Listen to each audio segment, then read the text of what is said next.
এরা কারা আর কেনই বা এখানে তারা?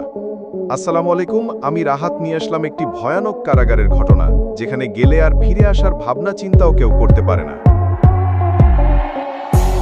এল সালভাদর সবচেয়ে ভয়ানক কারাগার। এটা এমন এক কারাগার যেখানে পৃথিবীর সবচেয়ে নির্মম ও বিপজ্জনক গ্যাং সদস্যরা বন্দী। এই কারাগার শুধু একটি প্রিজন নয়, বরং এক বিপজ্জনক যুদ্ধক্ষেত্র। এখানে নিয়ন্ত্রণে থাকে না কারাগারের কর্তৃপক্ষ, বন্দীরা নিজেদের নিয়ম চালায়।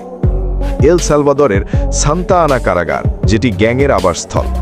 বিশ্বের সবচেয়ে কুখ্যাত গ্যাং MS-13 এবং 18th স্ট্রিট গ্যাংয়ের সদস্যরা এখানে বন্দী। কিন্তু কারাগারের প্রাচীর ভেতরেও তাদের যুদ্ধ থামেনি। একে অপরকে হত্যা, শক্তি প্রদর্শন আর আতঙ্ক সৃষ্টি এখানে নিয়ম।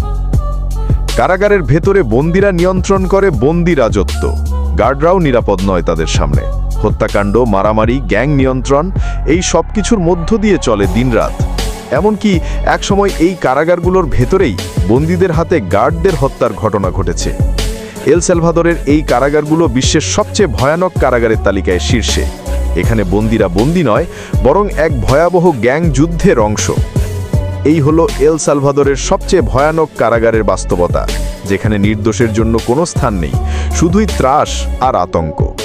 এই ছিল আজকের ভিডিওটা। আমি রাহাত আলম আজকে বিদায় নিচ্ছি। আসসালামু আলাইকুম।